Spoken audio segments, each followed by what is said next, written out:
Oh sudah. Selamat malam. Ya. Tahunan? Malam. Adanya sudah dikasih uang tadi. Selamat malam semuanya. Malam. Malam. Di malam yang hujan deras ini kita berkesempatan untuk ngobrol-ngobrol lagi. Kali ini nyatanya memang kenyataannya FM ya. Nyatanya kita sepertinya disetting oleh alam semesta untuk berkumpul lagi di sini untuk membicarakan hal-hal yang barangkali belum dibicarakan ya. Nah,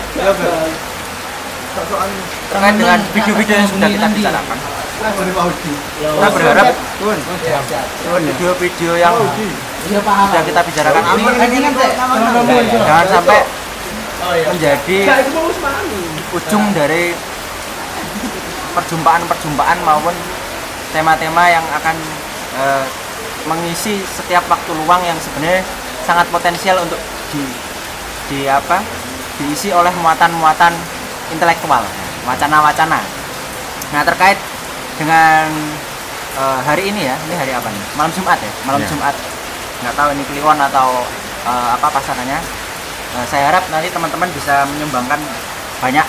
Tak pikir lagi. Ya, banyak sekali pengetahuan atau percikan-percikan kebijaksanaan yang barangkali bisa di-share oleh seluruh penonton YouTubers di Mazhab Semolowaru.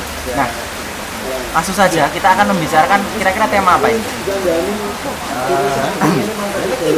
Kalau saya pernah lihat dari video-video yang pernah kita buat kemarin-kemarin, saya pernah yang tentang membahas itu yang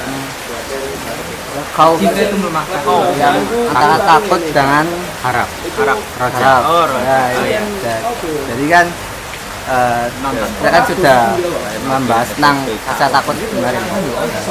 Kita coba sekarang untuk membahas tentang apa itu keberanian. Jadi memang di dalam diri manusia, kalau dijelaskan di video kemarin, perlu adanya rasa takut dan juga diimbangi dengan rasa harapan agar manusia tetap berjalan di dalam rel kehidupan. Kemudian kalau di dalam bahasa Inggris sendiri pun takut di dalam bahasanya adalah fearless, jadi takut yang sedikit, bukan takut yang ditiadakan.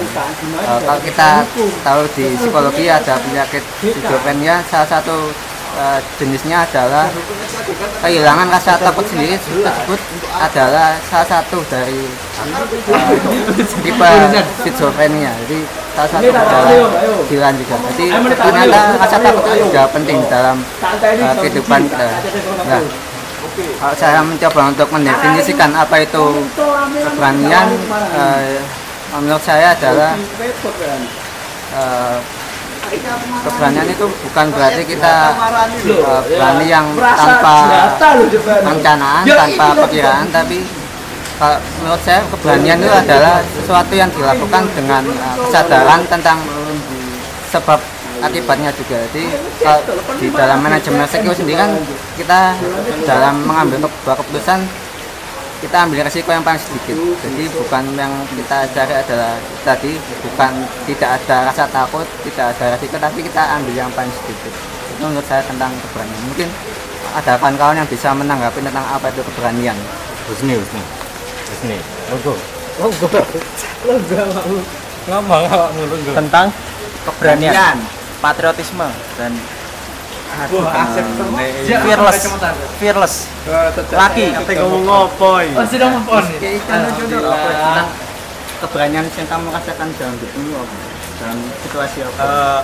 Kasih ada, kalau keberanian itu, kalau saya pribadi ya pengalaman, kadang ada beberapa orang ya, ada yang tidak punya sifat berani, tapi ketika ada situasi yang genting kan, kalau dalam teori psikologi itu apa kan, tapi ketika ada situasi genting, rasa itu akan timbul dengan sendirinya, atau kepepet ini.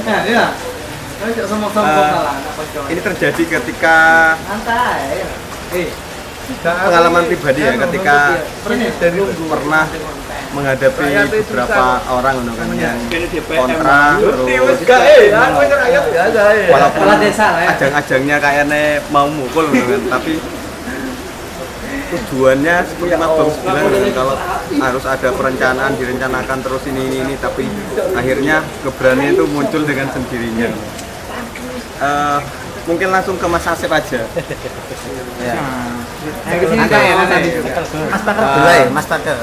Jadi menurut saya ya, keberanian ini mungkin adalah sesuatu tindakan yang mana tidak melihat dampak buruknya seperti apa. Jadi keberanian ini menurut Aristoteles itu bahasa Inggrisnya the conquering of fear is the beginner of wisdom.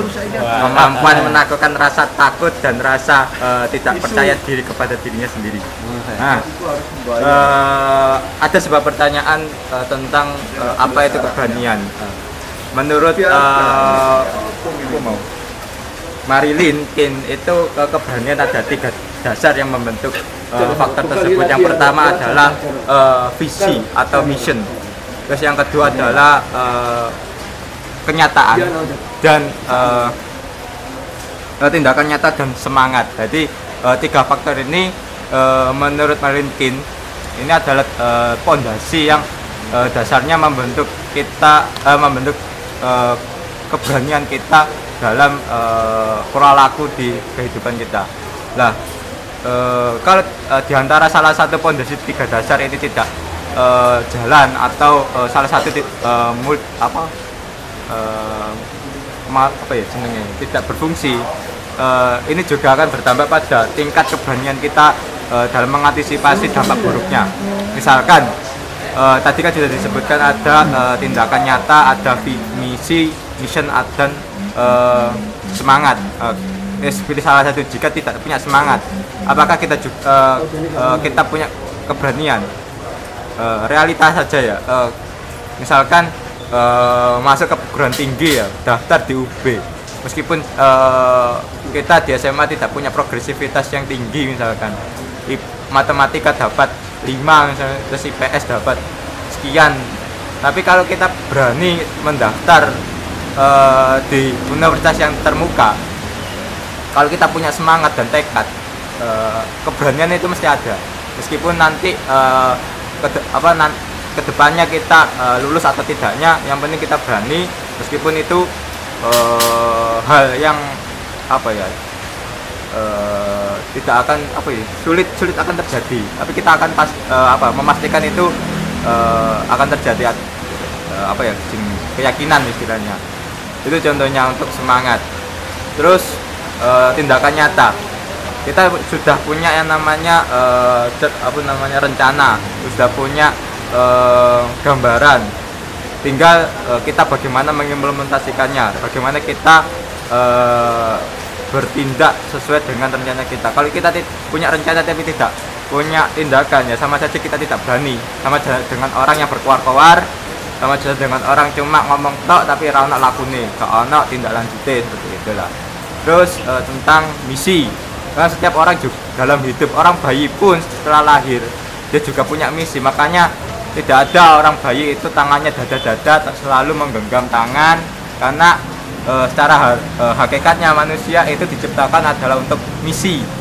Misinya ya apa tadi, yang merubah nasibnya, karena takdir manusia itu ada 3, mati, jodoh, dan rezeki. Itu yang akan dituju manusia itu sendiri.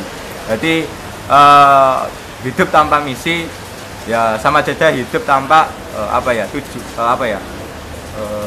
hidup yang tidak ada manfaatnya, tidak ada kejelasannya. Jadi itulah mungkin gambaran dari saya apa itu tentang keberanian. Mungkin bisa dilanjut ke teman-teman yang lain seperti itu. Sesepuh. Oke. Barangkali sebelum ke Pak Didin, ini ada teman kita yang sebenarnya sangat merepresentasikan cowok banget gini ya, laki banget ya, fearless ya. Ada Mas Haunan. Fearless ini bukan iklan ya, tapi nampaknya ya sosok-sosok atau nilai-nilai etos-etos keberanian ini begitu terpancar kuat di diri Mas Haunan. Nah, konon katanya orang yang mempunyai keberanian tanpa tedeng aling-aling ini kadang-kadang justru ketika ditanya alasan kenapa kamu berani melakukan satu persoalan ya persoalan A atau persoalan yang lain, itu dia nggak tahu karena memang dia tidak punya motif apa-apa, sehingga keberanian itu kadang-kadang muncul secara tiba-tiba ya, muncul dengan kejujuran. Nah ini barangkali bisa dijabarkan oleh Mas Haunan. Silakan, kira-kira perasaan apa yang patos apa yang bisa diceritakan dari keberanian ini? Kadang-kadang muncul dari mana ini keberanian ini, siapa yang memantik? Dari mana datangnya keberanian? Oh ya, keberanian. Ngomong keberanian. Kalau bicara tentang keberanian ya, tapi saya nggak bicara teori, tapi lebih pada pengalaman yang saya rasakan ya, empiris. ngomong. Jadi bagaimana munculnya keberanian, yaitu apa sih yang membuat orang akhirnya memunculkan rasa keberanian? Pastinya yaitu indikatornya ada rangsangan, yaitu apa? Tantangan. Ketika ada tantangan, jadi seorang itu akhirnya antara dua sisi, antara dia takut sama memunculkan rasa keberanian itu sendiri. Jadi begitu. Nah, dari adanya kok bingung. Dari adanya tantangan tersebut akhirnya munculkan rasa keberanian. Nah, dari keberanian tersebut tantangan ini banyak loh. Modelnya banyak ya. Entah itu kalau contohnya saya sendiri, dulu itu saya takut banget yang namanya naik pohon. Apa sih ini? Menek wit. Intinya penekan itu aku takut banget. Takut konangan. Penek ya gak manjat pohon aja ya. Intinya dengan ketinggian itu takut gitu. Nah, dari rasa takut itu saya mikir gitu. Kalau saya takut terus, ya saya kan nggak akan melakukan hal itu terus dan nggak tahu rasanya gimana sih, rasanya menek wet gitu. Jadi di situ saya akhirnya memacu rasa keberanian saya untuk tetap naik pohon walaupun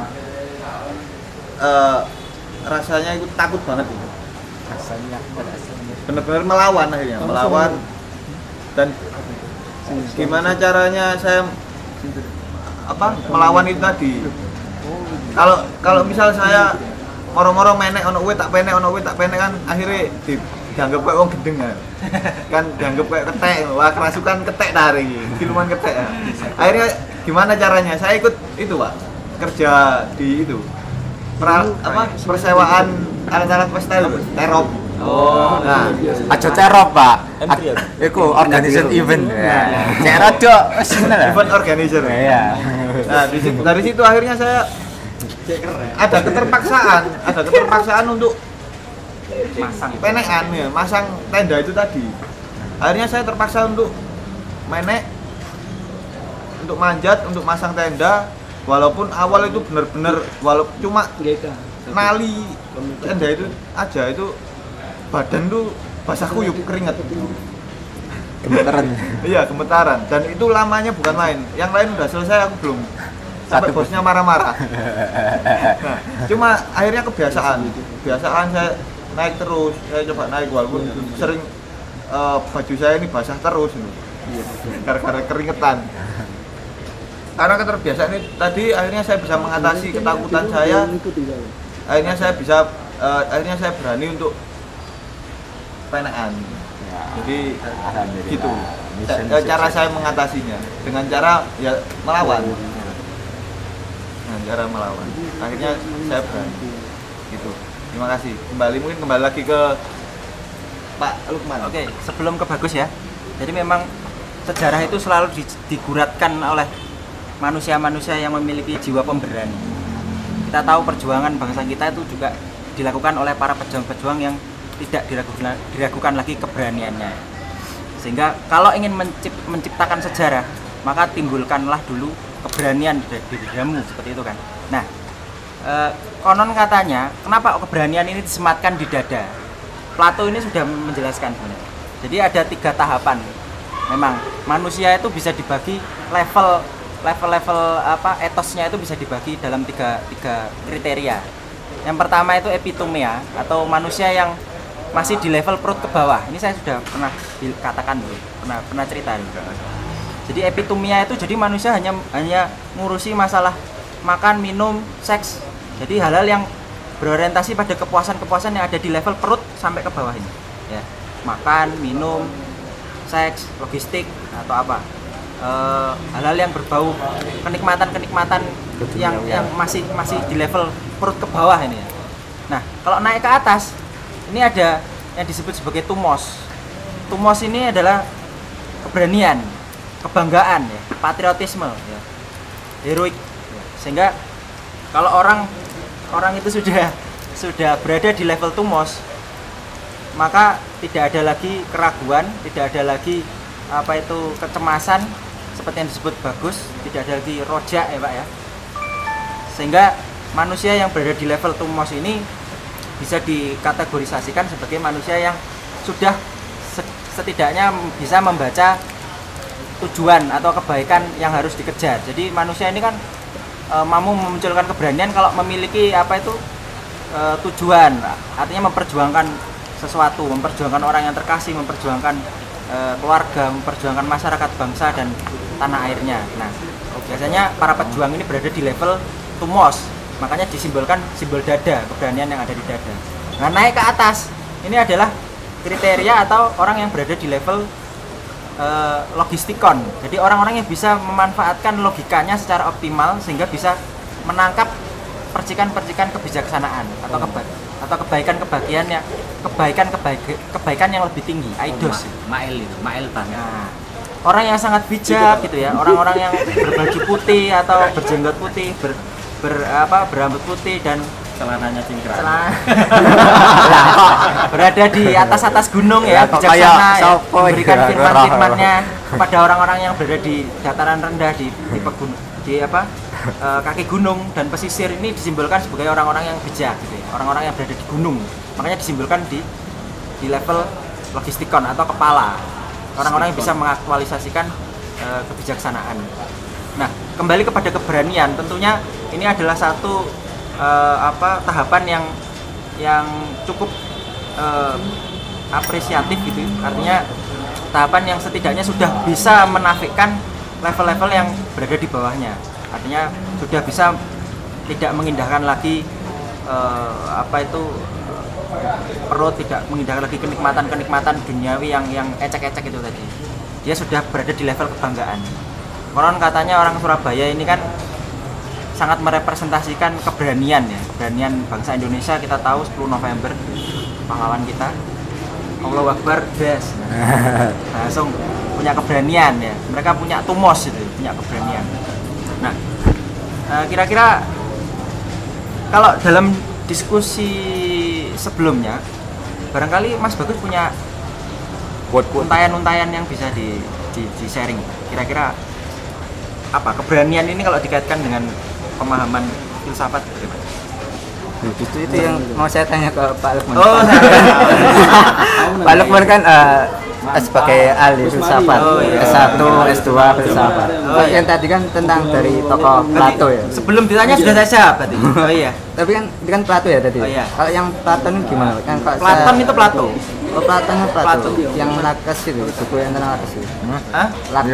Lakes. Tentang keberanian, kesetiaan. Iya. Oh, berarti sudah dijawab. Nah, kira-kira apa yang bisa disambung? Silakan. Ini yang disambung tadi tentang keberanian memperjuangkan pasangan. Jadi, saya ingin melemparkan sebuah wacana. Kenapa keberanian laki-laki itu sering dihubungkan dengan wanita? Mungkin teman-teman ada yang bisa menanggapi hubungannya apa? Mungkin dari siapa dulu? Kenapa laki-laki itu harus memiliki jiwa pelindung ya? Jadi kalau ada ceweknya diganggu, tiba-tiba keberanian muncul ya. Nah, kira-kira Siapa ya? Siapa ya? Oh, ada. Presidennya nggak Karena aku biasa aja. Presidennya. Presbem di sini, presbem. Oh iya. Mewakili seluruh tumpah darah warga Untan Surabaya. Tidak kompeten jadi. Keberanian. Punya keberanian. Loh, kok nggak punya keberanian ini presidennya? Gak berani sih lo.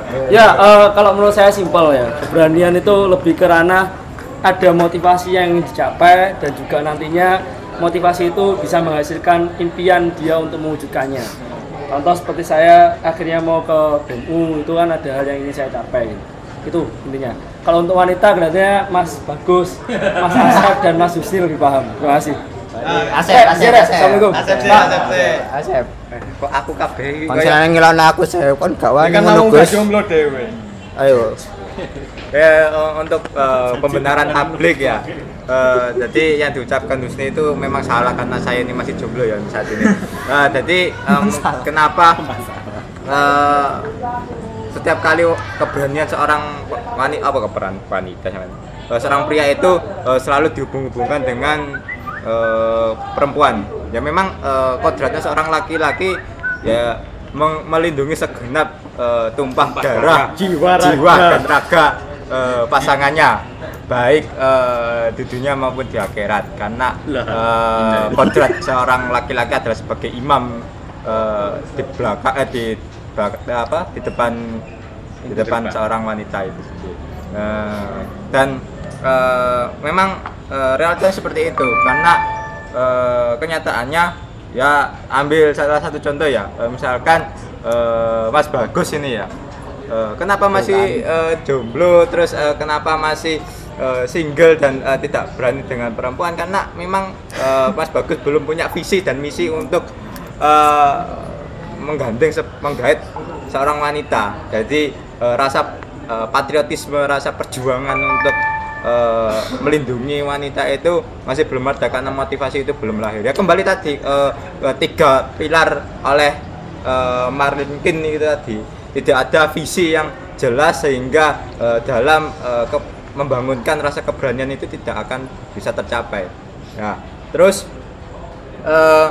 kembali lagi kenapa juga perempuan itu selalu berlindung di ketek seorang pria ya, karena power dari raga seorang laki-laki itu sangat besar daripada perempuan, meskipun ya banyak di televisi, banyak di video di YouTube perempuan juga bermain smackdown, bermain tinju, bermain silat, MMA ya. Tapi meskipun dia juara persilatan, juara olahraga adu fisik, tetapi masih saja butuh perlindungan seorang laki-laki, karena memang kodratnya laki-laki sebagai imamnya perempuan atau di atasnya perempuan. Di kasur.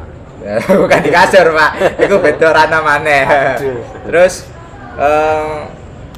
yang saya pertanyakan, apakah memang benar dan apakah teruji keberanian perempuan seorang pria ini bisa diukur dengan seorang wanita? Karena meskipun tidak ada wanita, anak laki-laki pun memang harus berani, mau tidak mau, suka tidak suka, meskipun bercucuran keringat ya tetap berani, karena yaitu tadi pria itu dikordatkan sebagai protector of the defense. Wonder Woman. Luar biasa.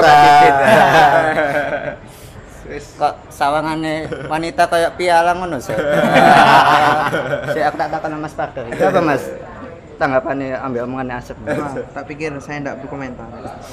Ya, assalamualaikum warahmatullahi wabarakatuh ya. Waalaikumsalam warahmatullahi wabarakatuh. Ya, karena mengingat kemarin adalah hari Pancasila tanggal 1 Juni, terus kemarin adalah hari ulang tahun salah satu tokoh yang bisa kita sebut salah satu tokoh yang menyemarakkan keberanian, yaitu Soekarno.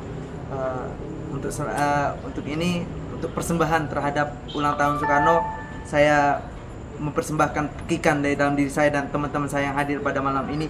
Merdeka! Merdeka! GMI. Jaya. Nah, Kemarin. Menang. kalau kita bicara soal keberanian, patriotisme, keberanian. Kalau kalian bicara keberanian, keberanian itu juga adalah kelemahan. Ketika seorang berani karena suatu hal, karena suatu hal tersebut juga sebenarnya adalah kelemahan. Kalau menurut dari sudut pandang psikologi, itu sama dengan seperti penyakit ya. Ada penyakit yang namanya tipofobia, itu ketakutan terhadap lubang-lubang. Nah, untuk melawannya tersebut adalah dengan memberikan menyuguhkan kepada orang tersebut lubang-lubang supaya dia lebih berani. Nah, kelemahan adalah keberanian, seperti itu yang saya ungkapkan di sini. Jadi kalau misalnya kita bicara masalah keberanian, saya berani dalam urusan percintaan ya. Saya berani dalam urusan percintaan. Saya berani ya kan. Karena ada yang mendorong ya kan. Ada teman-teman gini. Teman-teman menganjurkan saya untuk dapat pacar itu kan. Tapi sebaliknya juga teman-teman ini yang mendorong kita untuk dapetin pacar juga dapat melemahkan kita ketika kita sudah punya pacar. Misalnya kita sudah punya pacar nih. Oh, pacarmu elek, putus wae. Nah, oleh karena itu kalian harus berhati-hati gitu terhadap yang namanya keberanian, karena keberanian juga dapat melumpuhkan kalian sebagai seorang laki-laki. Terus bicara masalah kekuatan ya, jujur perempuan itu lebih kuat daripada laki-laki. Dari sudut pandang mana? Perempuan bisa mengangkat 2 gunung, sedangkan laki-laki itu masih ditambah dan dibantu oleh seekor burung. Oleh karena itu, sebagai laki-laki, hanya karena kamu kuat di bidang dan mengatur sebuah tatanan, terus kamu lebih mayoritas, jangan merasa paling kuat. Kalau diranjang, kalian lemah. Cuma tahan 45 menit. Dari saya, waspadalah. Dan jadilah dia yang kuat. Terima kasih. Hancur. Iya. Reputasi lantang hancur itu ya. Saya mau menanggapi ya tentang dari Mas Asep dan juga Mas Farhan juga. Jadi tadi sudah dijelaskan tentang indikator tentang keberanian tadi, bahwa keberanian itu sebenarnya sudah ada perencanaan. Tapi yang saya tangkap dari Mas Asep dan Mas Farhan ini ternyata mungkin itu kalau menurut saya bukan keberanian, tapi saya coba menawarkan satu kosa kata lagi atau istilah, yaitu nekat. Jadi mungkin yang dimaksud teman-temannya adalah nekat. Iya, kan bonek kok macam. Aku kurva bosok. Jadi tentang bonek tadi, jadi satu bondo nekat. Kalau keberanian tadi kan kita punya rencana, kita dikatakan Mas tadi, kita punya visi, kita punya tujuan, kita punya motivasi untuk pencapaian. Tapi kalau bonek ya istilahnya bahasa Jawa urip mes pisan, ya mau digarong ae daripada nek pengen ora sakan wis yakin oleh jodoh. Nek istilahnya semboyannya adalah urip mes pisan ya daripada nungguan suwe-suwe kan langsung digarong. Itu menurut saya sih. Jadi mungkin yang dimaksudkan ada nekat ya. Saya. Opsi nekat. Iya. Dari Presidium Sidang saya terima opsinya. Jadi oke, menanggapi penawaran atau usulan dari Mas Bagus ya tentang keberanian seorang pria itu adalah sebuah kenekatan. Nah, ini memang ada benarnya, tapi memang ada tidak ada benarnya juga, karena ambigu ya. Karena nekat itu tidak harus identik dengan keberanian. Ya mungkin merujuknya ke kebutuhan. Ya, teori kebutuhannya saya kemukakan di scan yang sebelumnya, di episode sebelumnya. Kalau kita butuh ya kita nekat, kalau kita nggak butuh ya apa daya kita nekat, karena memang nggak butuh ya dasarnya. Jadi saya ralat bukan nekat Mas Bagus, tapi teori kebutuhan. Ya. Dari atas kebutuhan itu seorang laki-laki berani urip mes pisan ya. Berani bertindak sesuai dengan apa yang diinginkan gitu loh. Jadi bukan nekat. Kalau nekat nanti engkau mengarahnya ke anarkisme, radikalis dan sebagainya macamnya seperti itu. Nah, kalau seorang perempuan yang dihubungkan dengan sosok tadi radikalis dan nekat tadi, malah nanti akan menyudutkan seorang laki-laki gitu loh. Laki-laki kalau dinekati seorang perempuan seperti kita pacaran dengan si dia, malah dia yang nikung duluan daripada kita gitu loh. Padahal kita itu jujur ya, laki-laki itu punya 4 slot. Nah, perempuan tidak punya slot. Nah, berarti kalau kita perempuan lebih nekat daripada kita keduluan slotnya. Nah, terus nasib kita gimana pas bagus gitu loh. Slot ini slot saham apa? Maksudnya gini loh, Pak. Obligasi. Gusti Allah kan memberikan kita 3 ruang kosong. Yang satunya istri pertama, istri kedua, istri ketiga, istri keempat. Nah, itu ada kenekatan dari seorang laki-laki bagaimana mempropagandakan di birokrasi keluarganya seperti itu, Pak. Kalau kita ini keduluan birokrasi dan politisasi oleh perempuan, ini nantinya berdampak kepada rasa klimaks dan rasa kepuasan dan rasa terhadap kita sebagai kaum lelaki seperti itu, Pak. Jadi mungkin untuk saya pribadi kenekatan ini jangan ditonjolkan di sini. Takutnya nanti politisasi oleh kaum perempuan seperti itu. Nah, mungkin ada yang menambahkan. Nekat lambenan malah diguyon. Iya. Ya bahas nekat ngono pengen nekat pisan wae. Tak nekat mbuli Pak Didin. Aja rek, wis tuwa rek. Jadi iki aku ngejar Pak Didin biyen rabi soalnya nekat. Soalnya wedi ditikung disikan. Soalnya mantan bojoku gatel-gatel. Kata-kata. Kene. Iya Pak Didin menanggapi teman-teman tentang keberanian nekat dan bulian saya tadi. Khusus Pak Didi, ya Bapak. Justifikasi Pak, justifikasi kebenaran. Saya bertekad. Tekad itu di atasnya niat. Habis niat lalu dibulatkan menjadi tekad. Nah, saya bertekad untuk tidak menanggapi bulian bagus tadi, supaya nama saya semakin melambung bisa menuju langit lapis 7. Ngomong soal keberanian, Kebutuhan Pak. saya bingung, ada nggak keberanian itu? Pun lawan katanya Pak, takut itu apakah ada? Saya bingung, karena yang saya tahu berani itu hanya kata.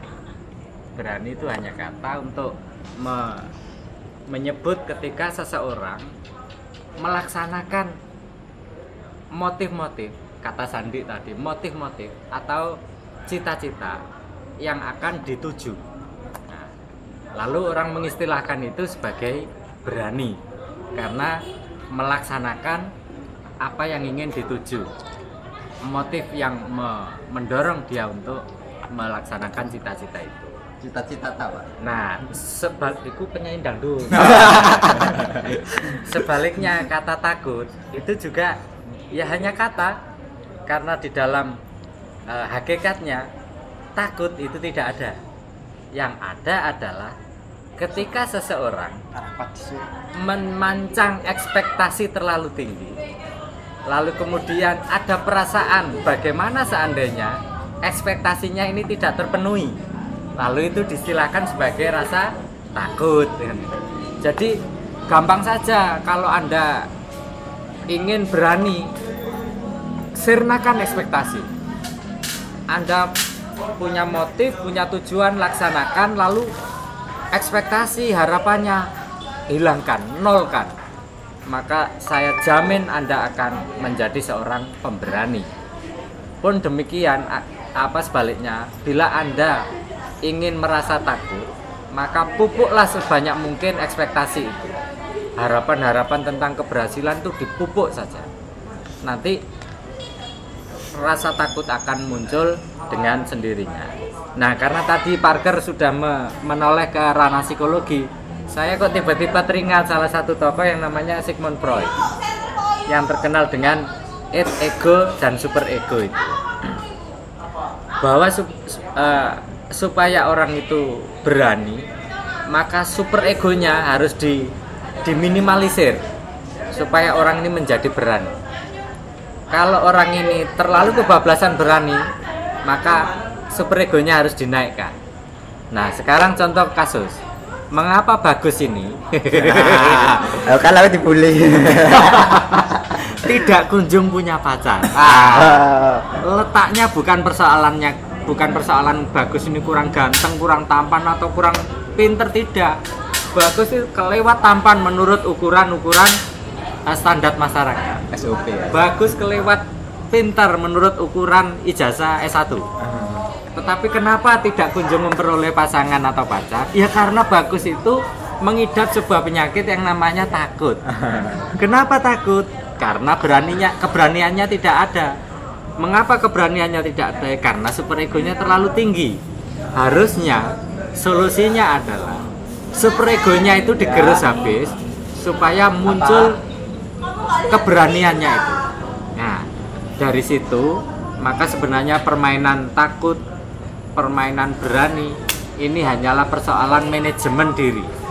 Siapa yang pintar melakukan manajemen diri atas dua rasa itu, maka orang akan sukses hidupnya.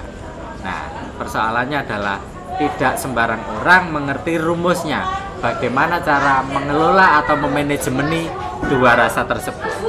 Satu-satunya jawaban dalam manajemen dua rasa tersebut bisa diperoleh melalui laku yang disebut dengan suluk atau tasawuf. Pelajarilah apa yang disebut dengan rojak dan pelajarilah apa yang disebut dengan kauf. Maka dengan begitu Anda akan menjadi orang yang pinunjul, orang yang pinilih, bukan hanya di dunia tetapi juga di hadapan Tuhan di akhirat. Terima kasih. Iya. Ini kebetulan teman-teman kok ini keberaniannya kok jadi tumbang ya. Banyak yang berguguran. Saya nggak tahu apa takut diplokoto, dibully. Aku bayangin tak sungkem paling bully. Nah, ya saya setuju kalau pendekatan psikologi ini memang agak sedikit memper gitu ya. Karena kalau melihat taruhlah psikologi yang agak Nusantara atau psikologi yang berbau-bau kearifan atau kebijaksanaan daerah, kebijaksanaan yang ada di dalam tradisi. Menurut filsafat India kan jelas manusia itu juga terdiri dari unsur-unsur. Ada unsur api, ya, ada eter, ada kayu, bumi, mikroba, udara, ya, ada mikroba tentunya itu juga termasuk unsur-unsur kehidupan juga.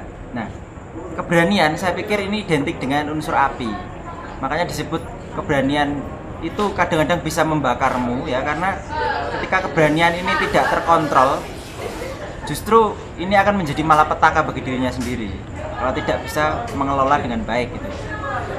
Kadang-kadang keberanian ini malah menjadi wirang, malah menjadi apa ya, makanya Pak Didin sering nembung ojo gawe wirang. Nah itu tolong dikelola keberaniannya itu supaya bisa ditarik kepada level yang lebih tinggi. Berani meninggalkan.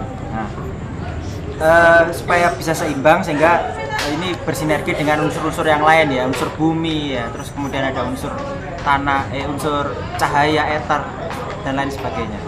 Nah, saya sepakat kalau pendekatan Freud tadi mengatakan super egonya yang harus direpresi, tapi kadang-kadang kalau kita melihat fenomena sejarah itu ya, perlawanan 10 November dengan memekikkan kata sakti itu kan kata-kata yang didominasi oleh sebuah jimat atau sebuah kata-kata yang sakral untuk menimbulkan keberanian. Konon katanya janco langsung, atau apa kata-kata yang barangkali kata-kata yang mulia, atau mungkin Allahu Akbar tiba-tiba memiliki keberanian. Ini kan super ego sebenarnya, simbol-simbol agama yang kemudian diadaptasi atau ditarik terus kemudian diwujudkan dalam keberanian yang ada di jiwa manusia itu sendiri. Nah, saya pikir super ego kadang-kadang justru bisa menjadi pemantik kalau memang dia tidak, memang pada dasarnya dia memang bukan tidak memiliki bakat sebagai seorang pemberani. Nah, kalau dalam apa itu biologi molekular, tentunya psikologi itu kan sangat berkaitan dengan sistem organ yang ada dalam tubuh manusia. Artinya sistem biologis yang ada dalam tubuh manusia.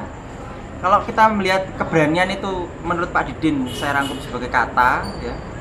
Ini saya terjemahkan justru keberanian ini adalah sirkulasi atau peredaran biologis manusia, di mana hormon, di mana tensi, kemudian unsur-unsur biologi yang ada dalam tubuh manusia ini berada di level yang memang pada performa yang prima gitu.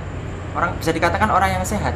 Makanya Platon itu selalu menganjurkan adanya guardian ya, guardian atau pendidikan keperwiraan ya dalam akademianya itu, yaitu yang digenjot adalah fisiknya, olahraga dengan menempa fisiknya dulu, sehingga ketika badan ini sehat, otomatis nanti kedepannya diharapkan memiliki jiwa-jiwa yang nantinya bisa ditarik terus kepada level yang lebih tinggi. Ada tumos dan logistikon itu tadi. Nah, pentingnya badan yang sehat dalam memupuk keberanian ini saya pikir kayaknya ada korelasinya ya. Di samping adanya super ego gitu. Tapi kalau orang-orang yang hanya berada di level epitomia atau perut ke bawah, yang hanya berada di level it ya, basic instingnya yang terus-menerus eksploitir gitu, maka banyak sekali kemudaratan atau tidak bermanfaatan yang barangkali ini tidak disadari tapi terus menerus dilakukan ya. Misalkan onani taruhlah.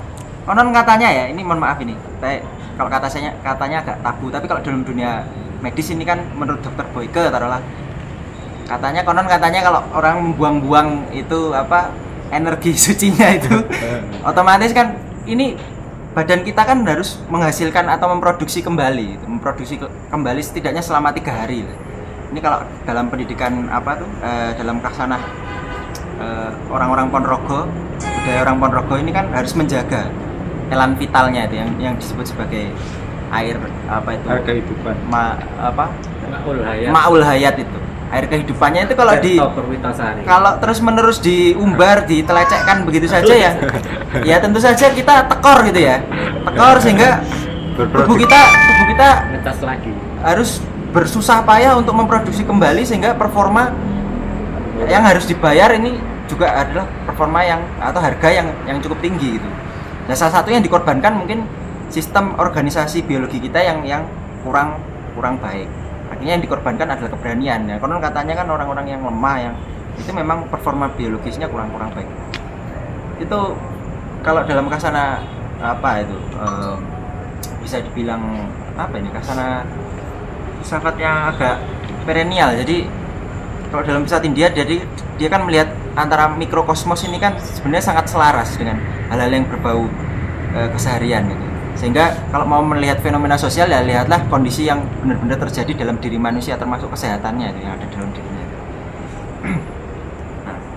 Nah, terkait itu semua sepertinya psikologi biologis yang ditawarkan oleh ilmuwan-ilmuwan sekarang itu nampaknya sudah harus kembali ke khasanah-khasanah yang barangkali sudah dijawab oleh para resi dan begawan yang menjelaskan tentang ilmu-ilmu kuno seperti Kama Sutra atau Arta Waweda atau Yajurweda dan lain sebagainya. Itu kan juga membahas hal-hal yang sebenarnya sangat private gitu ya, tentang kesehatan, tentang itu semua. Nah, kalau manusianya sudah sehat, tentunya bangsanya pasti Sehat. tidak akan sakit-sakitan gitu ya. Nah, ini manusia yang sehat ini kan dibentuk oleh tradisi, oleh budaya. Nah, kalau budayanya itu ya tentunya pasiatisme dan lain-lain tentunya pasti bisa ditebak arahnya kemana.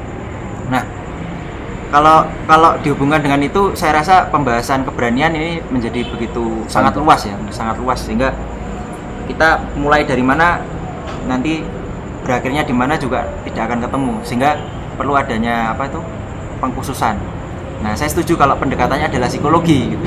Psikologi terus kemudian tasawuf dan pendekatan fenomena sosial seperti hubungan laki-laki dan perempuan ya. kenapa kadang-kadang perempuan ini bisa memunculkan keberanian dalam diri laki-laki. Kita tahu ya, presiden kita itu nyoninya ya, kekuatannya itu ada di pasangannya itu. Jadi orang yang hebat itu kadang-kadang dilindungi oleh disokong satu perempuan yang kuat. Ada di belakangnya itu terdapat wanita yang sangat tangguh. Banyak wanita tambah lebih tangguh. Nah, kira-kira wanita yang lebih tangguh ini menurut Mas Asep yang seperti apa? Apa sih biasanya nggak kopi kae? Lah monggo. Ya Allah. Jadi gini Pak, memang banyak sebuah perkataan dibalik seseorang pemimpin yang bijak.